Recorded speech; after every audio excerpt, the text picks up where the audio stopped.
السلام عليكم. اليوم مع بنت زينب جبت لكم الشخشوخه. هذو التحضيرات للناير ان شاء الله. هنا واش نسحقوا لهذه الشخشوخه؟ العجينه تاع الشخشوخه، الفتات، العجينه تاع الفتات. هي العجينه تاع الفتات هي تاع الشخشوخه، هي تاع المسمن، هي تاع المريش، ولا كل واحد كيفاش يعيط له، ولا المشلوش، ولا نفس العجينه، ولا تاع المحاجب. هذه نفس العجينه. ما راح نقول لكم ديروها في ساشي وخلوها ترتاح، ما ناخذش تروحوا دوروا تولوا تعجنوها. ما نديروها في ماء سخون ولا ساشي ولا. انا واش راح ندير لها دوكا؟ انا راح نلمدها بالماء عادي ونحطها ترتاح، نروح نخدم شغلي ونعاود نولي ليها. هذه الحاجه اللي تساعدكم شويه من بعد في العجين يجيكم ساهل، ومبلس ما تشرب لكمش من بعد الماء بزاف. انا منها راح ندير فتات تاع شخشوخه، ونحي منها شويه ندير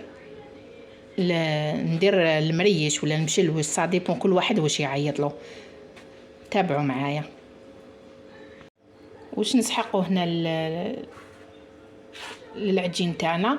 انا درت هنايا 2 كيلو تاع السميد رطب، نوعيه مليحه خيرت، مع غرفيه تاع فرينه، ماشي خفت تتقطع لي ولا لا باش نزكي بيها برك. هذا مكان، وكميه تاع الملح، ونروح نلمدها عادي ما يابسه مطريه بالماء، ونحطها تكوتي. هنا بعد ما لميت العجينه تاعي هاي لك ما يابسه مطريه، ما درت لها والو، لميتها حطيتها تكوتي. واش ندير لها؟ نروح نغطيها عادي بساشي ولا بابي ولا بالسيلوفان هكذا، ونزيد نغطيها بسارفيات تاع الكوزينه، نخليها ترتاح بيد ما نكمل شغلي. نولي ليها دلكا زود شويه ما تعطينا عجينه روعه. هاي العجينه تاعنا بعد ما لمتها بالماء وحطيتها ترتاح. هاي لك بعد ما ارتاحت لنا، مازال ما مسيتهاش كامل. هاي لك بعد ما ارتاحت لنا نجي ندلكها شويه. انا درت شويه كميه كبيره، ما المبتدئات يبداو بالرطه، اللي يبداو بالكيلو ولا. ها شوفوا كي ارتاحت لنا بعد ما خدمت شغلي واحد السويعه وليت لها. هاي لك ها مازال ما درت لها والو. ها كي يكون السميد الشباب تخلوها من بعد ما تلمدوها يابسه، ما تلمدوها طريه. هاي لك هكذا.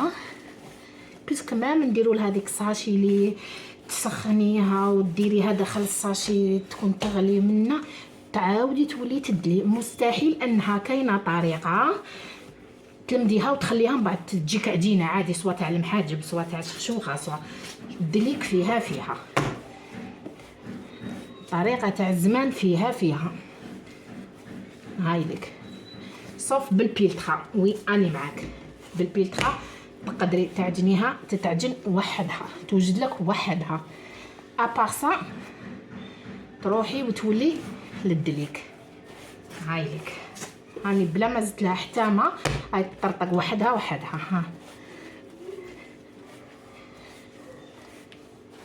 هاي لك ما زدت لها حتى ما. هاي لك دوك حنا نروح ندير لها هكذا، وندير لها كميه تاع الماء، ما خافوهاش، ونواسو هاد بهاد الطريقه.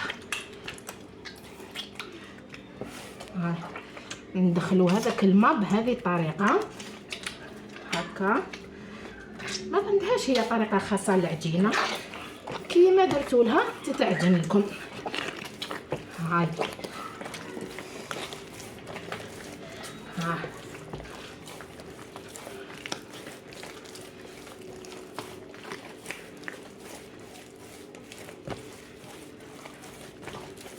هاي العجينه تاعي باش بعد ما حضرت خليتها ارتاحت، ومن بعد دلكتها شويه، زدت لها شويه ما، زدت عاودت دلكتها. وهاي لك العجينه تاعي، هاي العجينه تاعي روعه جاتها. هاي لك خفيفه. كي يكون عندك السميد مليح وتخليه يرتاح الدقيقه الاولى تعطيك هذه النتيجه. شوفوا هاي تطرطق وحدها. هاي لك، هاي العجينه تاعنا. ومن بعد نوري لكم كيفاش راح نطيبوها، نفتحوها ونطيبوها تاع الشخشوخه. ومامتو نفس الطريقه راح نديرها، نحي منها شويه، ندير بها المريش. بعد ما خليت عجينتي ارتاحت شويه، دهنت السنيوه تاعي اللي راح نحط فيها ليبول بالزيت.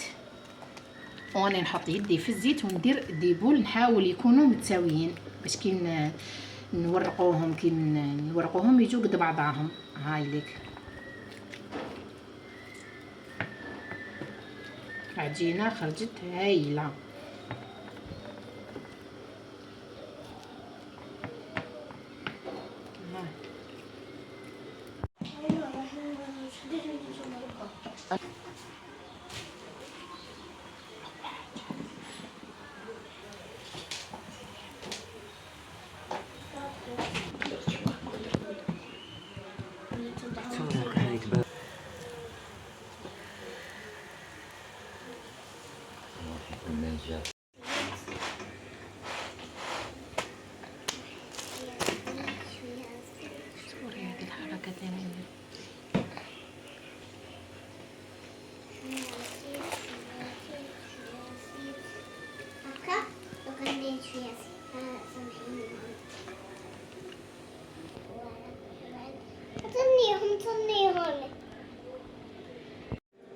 هاي الشخشوخه تاعي بعد ما فتتها، هاي لك. وان شاء الله المرقه تاعها نديرها معاكم. انا حضرت الناير قبلها بنهار، سما الفتات تاعي درتو قبله بنهار. وهنايا درت كيما كنت نفتح فيهم ورقه فوق ورقه، راني درت لكم الفيديو. الباكي الاخر خليته باش نديرو المريش ولا المشلوش، كل واحد وكل شيء يقول له.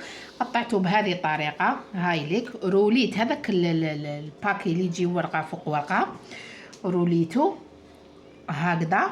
ونبدا نقطع فيه بهذه الطريقه هكذا. كل لكم الاختيار كيما حبيتوا تقطعوه، قطعوه هكذا. ومن بعد نفتحوه. هذا بالنسبه للمريش تاعي. نروح نفتحو بالورقه ها، باش من بعد نوريكم الطريقه كي نكون راح نحضروا ونقدموا، نقول لكم واش راح ندير له. هنا برك حضرته، هاوليك نفتحوه هكا بالورقه هكذا.